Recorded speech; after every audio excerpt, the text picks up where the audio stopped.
Assalamualaikum warahmatullahi wabarakatuh. Salam guru penggerak. Saya Sri Wahyuni, calon guru penggerak Angkatan 9 Kabupaten Mamuju Tengah dari UPTD SMP Negeri 2 Pangale. Pada hari ini saya akan melakukan kegiatan praobservasi kepada Ibu Andi Asriani. Beliau adalah guru IPA di UPTD SMP Negeri 2 Pangale. Assalamualaikum warahmatullahi wabarakatuh, Ibu Dias. Bagaimana kabarnya hari ini, Bu? Alhamdulillah sehat, Bu. Alhamdulillah. Jadi Ibu sehat ya.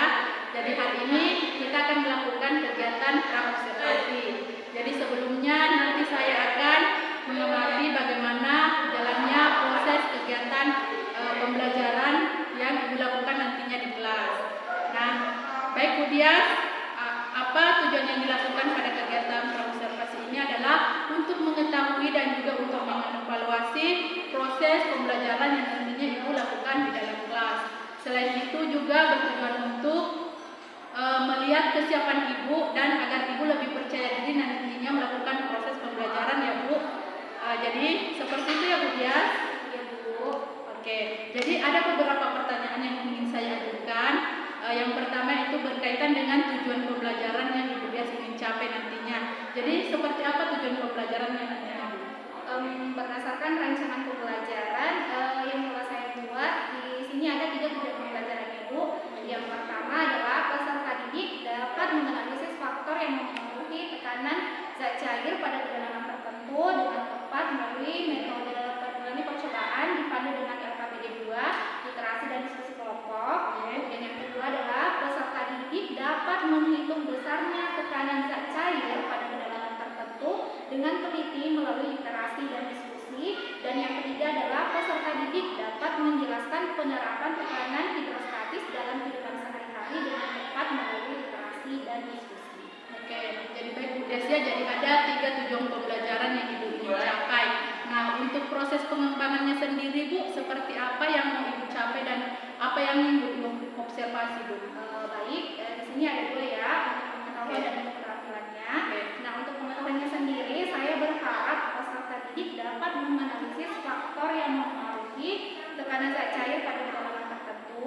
Kemudian yang kedua, menghitung besarnya tekanan zat cair pada kedalaman tertentu. Dan yang ketiga adalah menjelaskan penerapan tekanan hidrostatis dalam kehidupan sehari-hari.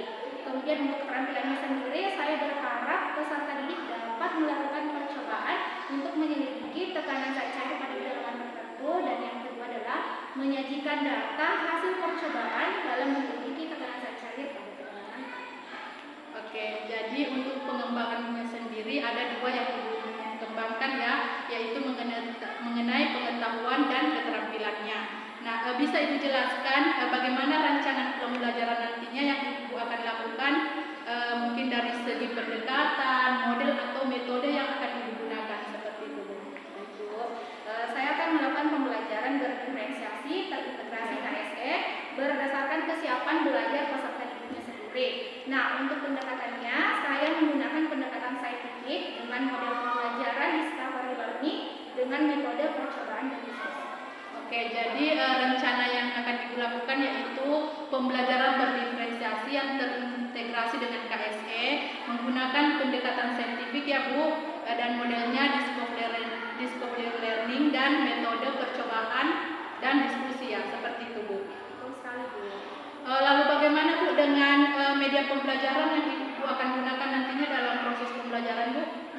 Untuk media pembelajarannya sendiri, saya akan menggunakan gambar orang yang menyelam di laut, kemudian ada berita tenggelamnya kapal selam KRI Nanggala 402 yang akan saya tayangkan nanti di layar.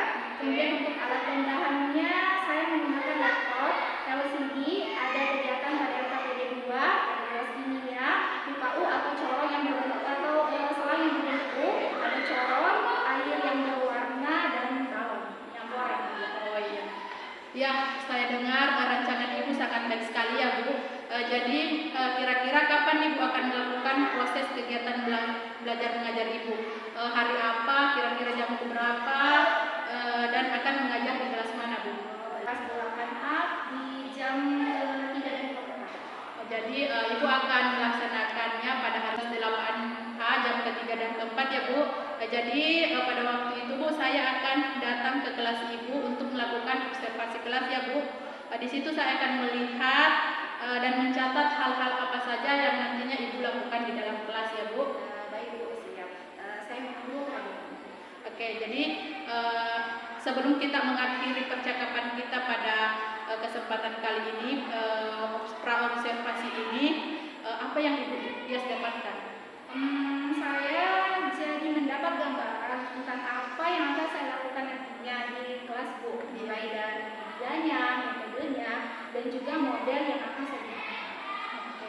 Jadi, terima kasih ya Bu Dias atas waktunya sudah bersedia berbincang-bincang dengan saya pada kegiatan pra-observasi ini. Baik Ibu, sampai ketemu ya di observasi kelas pada hari Kamis nantinya. Demikianlah percakapan pra-observasi ini. Sampai ketemu di kegiatan observasi dan juga percakapan pasca observasi. Wassalamualaikum warahmatullahi wabarakatuh. Assalamualaikum warahmatullahi wabarakatuh. Waalaikumsalam warahmatullahi wabarakatuh. Selamat siang. Siang, Bu. Apa kabar? Baik, Bu. Alhamdulillah. Masih semangat? Masih. Baik. Alhamdulillah kalau masih semangat. Nah, sebelum kita memulai kegiatan kita pada siang hari ini, kita berdoa dulu ya Nak. Ketua kelasnya, pimpin doanya dulu. Ya. Duduk siap. Sebelum kita belajar, mari kita berdoa. Doa dimulai.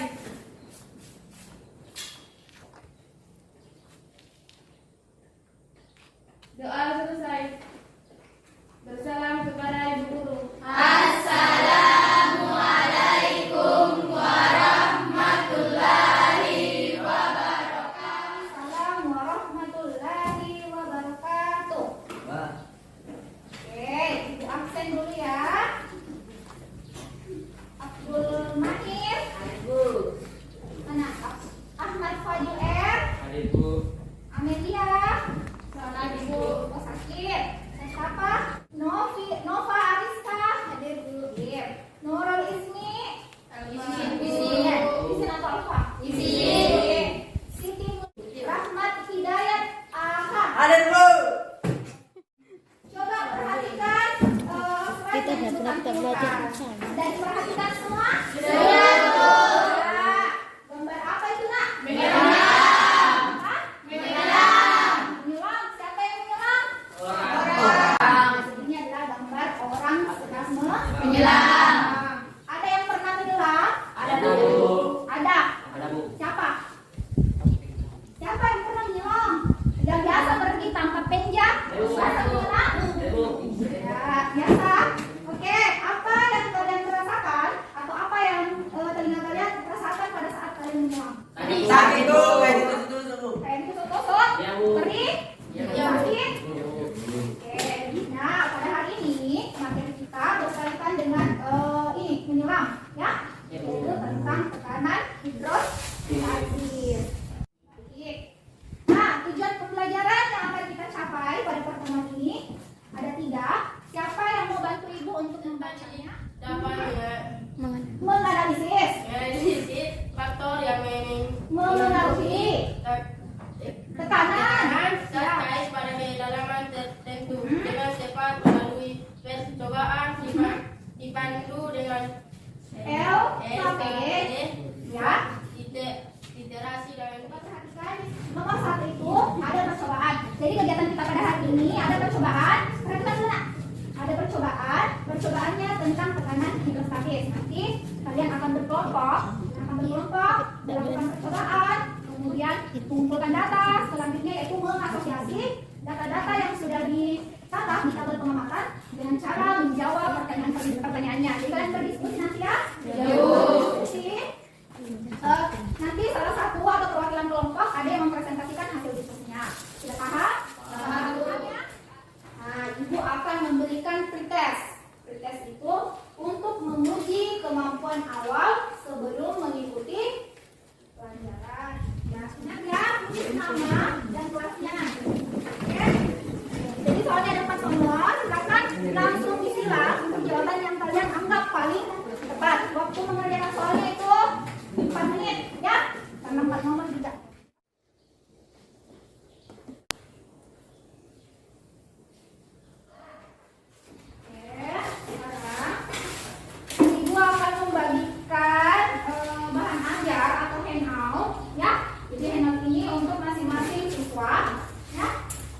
juga akan membagikan LKPD. Ini LKPD, satu LKPD untuk satu kelompok. Ya, bahan ajarnya satu bahan ajar untuk satu siswa. Kalau LKPD-nya satu LKPD untuk satu kelompok. Oke, tapi sebelumnya silahkan bergabung dulu dengan teman kelompoknya sesuai dengan yang ibu pernah bagikan sebelumnya. Ya, silahkan bergabung. Kelompok 1, 2,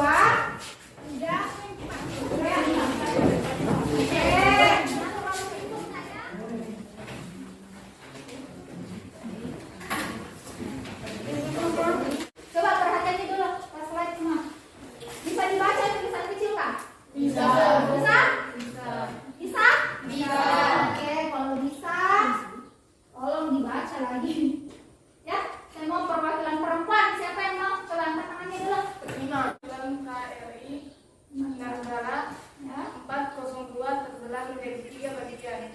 Jakarta, Kompas.com, Kepala Staf TNI Angkatan Laut, KSAL, Laksamana Yudo Margono mengatakan, kapal selam KRI Menurut anak-anak semua, pertanyaan apa atau identifikasi masalah apa yang bisa muncul setelah membaca dan memperhatikan berita ini? Ada yang bisa? Jadi identifikasi masalahnya itu dalam bentuk pertanyaan ya. Oke, siapa tadi? Indah. Kenapa bisa terbelah menjadi 3 bagian? Oke, kenapa bisa kapalnya terbelah menjadi 3 bagian? Kenapa? Kenapa semua penumpang tidak bisa diselamatkan? Kenapa semua penumpangnya tidak bisa diselamatkan? Atau mengapa 53 awak kapalnya tidak ada yang bisa diselamatkan? Maksudnya seperti itu kan? Di LKPD-nya itu ada bagian kolom untuk identifikasi masalah. Ada? Oke, silakan diisi. Silakan diisi ya. Susun alat percobaannya seperti pada gambar. Coba dilihat nak. Di LKPD ada ya? Oke, apalagi yang kalian butuhkan? Papan-papannya nak belum diambil. Silakan ambil. Buku bapak pasti tutup.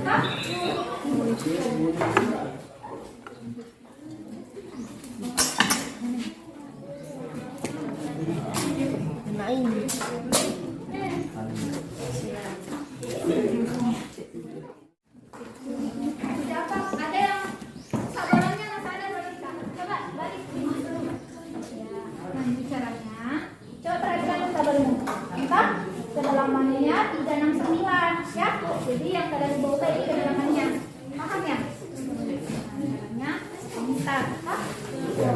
Jadi ya, tapi nanti ininya dicelup sampai ya, betul. Oh, nanti celup lagi sampai 6, celup lagi sampai 9 cm. Paham? Tunggu ya.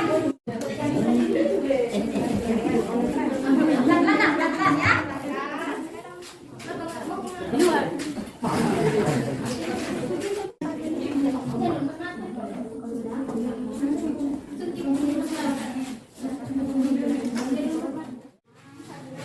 Ingat ya, yang sudah terkalibrasi, tidak usah terlalu banyak, yang penting sudah siap jajar. Yang diukur itu berapa ketinggiannya? Berapa perbedaan ketinggiannya? Semuanya selisih. Ya, jangan lupa ya. Makanya kamu selalu 26.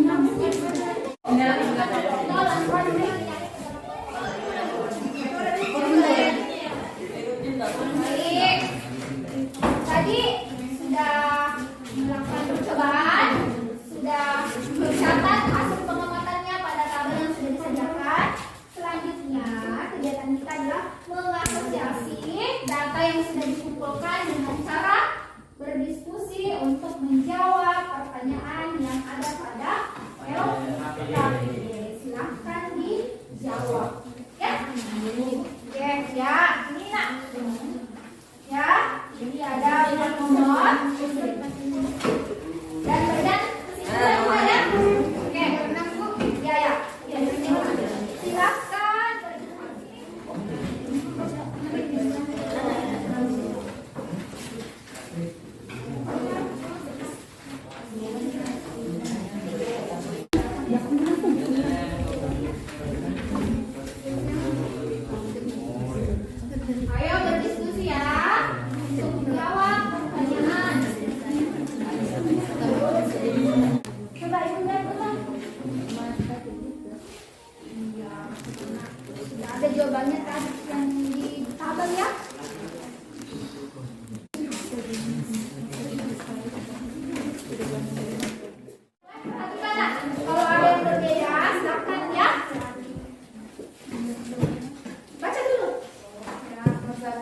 Menurutmu manakah yang lebih besar antara massa jenis air atau massa jenis? Jawabnya Massa jenis minyak. massa jenis minyak. Ya. Menurutmu manakah yang lebih besar antara massa jenis air atau massa jenis minyak? Jawabannya Massa jenis air. ya. Oke, lanjut. Nomor 2, bagaimana selisih ketinggian air pada pipa U jika corong dimasukkan semakin dalam pada gelas kimia? Jawabannya selisih ketinggian pada pipa U semakin besar. Oke, lanjut. Nomor 3, coba bandingkan selisih ketinggian air pada pipa U pada setiap kedalaman corong ketika dimasukkan ke dalam gelas kimia yang berisi air dan ketika berisi minyak goreng. Manakah yang memiliki selisih ketinggian lebih besar? Jawabannya air. Nomor 4, penyebab selisih ketinggian adalah adanya tekanan dari cairan air dan minyak yang diteruskan melalui corong dan selang. Faktor apa saja yang mempengaruhi besarnya tekanan dari percobaan ini? Jawabannya massa jenis air dan kedalaman beda. Oke, lanjut. Langsung simpulkan ya. Kemudian kelompok lain nanti kalau ada yang berbeda bisa menyampaikan juga pendapatnya ya. Kalau ada yang berbeda. Baik.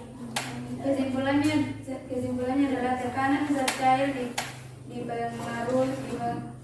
dipengaruhi oleh massa jenis zat cair dan kedalaman suatu benda di dalam zat air. Zat cair maksudnya. Baik, perwakilan kelompok 2 tadi telah mempresentasikan hasil diskusinya. Apakah kelompok 1, 3, dan 4 sama atau berbeda? Sama ya. Jadi yang paling besar massa jenisnya adalah air. Kemudian selisih ketinggiannya semakin besar ya, semakin dalam semakin besar. Kemudian yang paling besar selisih ketinggiannya itu adalah massa jenis air. Kemudian yang mempengaruhi adalah massa jenis air dan kedalaman bendanya. Ya, tadi semakin dalam semakin besar selisihnya. Oke? Betul. Silakan duduk. Ya. Baik, kita beri tepuk tangan untuk kelompok 2 yang sudah mempresentasikan.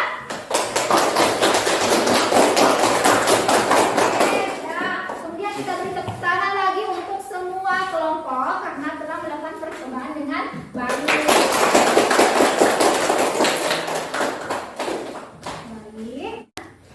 Jadi kedalaman suatu benda di dalam zat cair berbanding lurus dengan tekanan hidrostatis seperti yang telah kita praktikkan tadi. Seperti percobaan kita, artinya apa?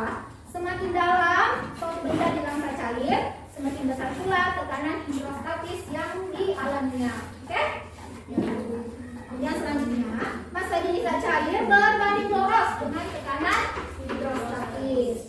Nah, jadi semakin besar massa jenis suatu zat cair, semakin besar pula tekanan hidrostatisnya. Oke. Kemudian persamaan matematisnya, P sama dengan itu dibaca rho ya, Nak ya? Nah, ini dibaca rho kali G kali H, di mana P adalah tekanan 1 Newton per meter pangkat 2. Kemudian rho adalah massa jenis zat cair, satunya kilogram per meter kubik. G adalah kecepatan gravitasi, satunya meter per sekon pangkat 2. Dan H adalah kedalaman suatu benda terhadap. Baik, sebelum kita proses, kita tarik dulu kesimpulan apa yang sudah kita pelajari dari awal sampai akhir. Yang pertama tadi apa? Faktor yang memengaruhi tekanan. Ada apa tadi, Nak? Ada kedalamannya tadi 3, 6, 9. Kemudian ada air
Angkatan 9 UPTD SMP Negeri 2 Pangale, Kabupaten Mamuju Tengah. Saya di sini telah didampingi oleh Ibu Andi Asriani. Beliau adalah guru IPA di UPTD SMP Negeri 2 Pangale. Nah, pada kegiatan kali ini saya akan melakukan percakapan pasca observasi. Assalamualaikum warahmatullahi wabarakatuh. Bagaimana kabarnya, Bu Dias? Jadi baik ya Bu Dias, hari ini kita akan melakukan percakapan pasca observasi ya. Saya akan memberikan pertanyaan-pertanyaan kepada Ibu Dias terkait dengan jalannya observasi kelas yang telah saya amati tadi untuk mengevaluasi sejauh mana proses pembelajaran yang telah Ibu Dias lakukan. Oke. Jadi untuk pertanyaan pertama Bu Dias, bagaimana nih Bu perasaan Ibu terkait dengan berjalannya kegiatan observasi kelas yang sudah Ibu laksanakan tadi? Karena belum terbiasa, awalnya saya merasa terganggu, tapi alhamdulillah berjalan. Oke, jadi alhamdulillah ya Bu berjalan dengan baik. Bisa ceritakan kembali Bu area pengembangan apa yang Ibu lakukan di dalam kelas, kemudian langkah-langkah dan tahapan apa yang sudah Ibu lakukan di dalam kelas? Ya mungkin kalau tahapan sebenarnya saya membuat perangkat pembelajaran, kemudian untuk area pengembangannya yaitu pengetahuan dan juga keterampilan. Nah, untuk pengetahuannya sendiri, yang pertama ketiga ya, yang pertama adalah peserta didik dapat menganalisis faktor yang mempengaruhi tekanan zat cair pada kedalaman tertentu. Kemudian yang kedua adalah peserta didik dapat menghitung besarnya tekanan zat cair pada kedalaman tertentu. Dan yang ketiga adalah peserta didik dapat menjelaskan penerapan tekanan hidrostatis dalam kehidupan sehari-hari. Kemudian untuk keterampilannya, saya berharap peserta didik dapat melakukan percobaan untuk menyelidiki tekanan zat cair pada kedalaman tertentu. Dan yang kedua adalah peserta didik dapat menyajikan data hasil percobaannya, yaitu menyelidiki tekanan zat cair pada kedalaman tertentu. Oke, jadi menurut Ibu area pengembangannya ada dua ya, yaitu pengetahuan dengan keterampilan. Jadi sejauh mana nih Bu area pengembangan Ibu tadi sudah berhasil Ibu lakukan di dalam kelas? Alhamdulillah menurut saya sudah berjalan dengan baik. Namun memang masih ada kekurangan karena saya di sini membagi kelompoknya masih secara heterogen. Oke, jadi baik. Jadi sudah berjalan dengan baik ya Bu. Namun tetap saja masih ada kekurangan, namanya juga manusia ya Bu. Jadi menurut Ibu Dias nih, apa sih kekurangan atau kendala-kendala yang Ibu hadapi pada saat proses pembelajaran berlangsung tadi? Kekurangan atau hambatannya ya tentunya mungkin juga dialami oleh guru lainnya ya. Yaitu masih ada beberapa siswa yang tidak ingin terlibat atau tidak ingin aktif dalam proses kerja kelompoknya atau dalam melakukan praktikumnya. Artinya siswa tersebut ini kurang aktif. Oh ya, jadi seperti itu, kurang aktif ya Bu. Jadi beberapa siswa ini kurang terlibat sehingga mereka kurang aktif, mungkin mengandalkan temannya seperti itu ya Bu. Ya. Jadi, nah kira-kira Bu Dias, mengapa hal tersebut bisa terjadi sehingga mereka kurang aktif? Kenapa mereka tidak mau ikut terlibat seperti itu? Mungkin dalam pembagian siswa kelompok ini jumlah siswanya terlalu banyak ya. Kemudian tiap kelompoknya saya juga akan menggunakan pendekatan yang sesuai dengan minat anaknya. Misalnya saya bagi kelompok berdasarkan gaya belajarnya. Ada yang gaya belajar visual, ada yang auditori, dan ada juga yang kinestetik. Kemudian sehingga anak ini akan merasa lebih nyaman, jadi akan saya sesuaikan dengan gaya belajar mereka. Oke, jadi seperti itu ya Bu. Nah, apakah Bu Dias nantinya akan melakukan rencana ke depannya, yaitu tadi rencana Ibu ke depannya ya? Nah, pada saat mengikuti nanti proses pembelajaran yang ke depannya Ibu Dias akan menyesuaikan dengan gaya belajarnya anak-anak. Ada yang membagi kelompoknya sesuai dengan yang visual, auditori, dan kinestetik seperti itu ya Bu. Oke, jadi mudah-mudahan apa yang nantinya Ibu rencanakan dapat terrealisasi dan memberikan proses yang lebih baik ke depannya dibandingkan dari observasi kemarin ya Bu pada saat pembelajaran. Jadi saya tunggu nanti nih cerita-ceritanya Ibu Dias, apakah nanti rencananya ini akan terrealisasi atau tidak. Nah, kapan Ibu kira-kira akan melakukan perubahan sesuai dengan rencana yang Ibu jabarkan tadi? Mungkin waktu tepatnya belum ada Bu, tapi akan saya lakukan secepatnya ya, sekitar awal semester 5 mungkin. Iya, akan dilakukan secepatnya ya Bu, karena memang kita tahu bahwa ini sudah akhir semester ya, jadi akan dilakukan pada Jadi baik Ibu Diah, terima kasih atas jawaban-jawabannya ya Bu. Sama Bu. Mudah-mudahan apa yang Ibu rencanakan ke depannya bisa segera diimplementasikan ya Bu. Demikianlah proses percakapan pasca observasi saya bersama Ibu Andi Asriani. Terima kasih. Wassalamualaikum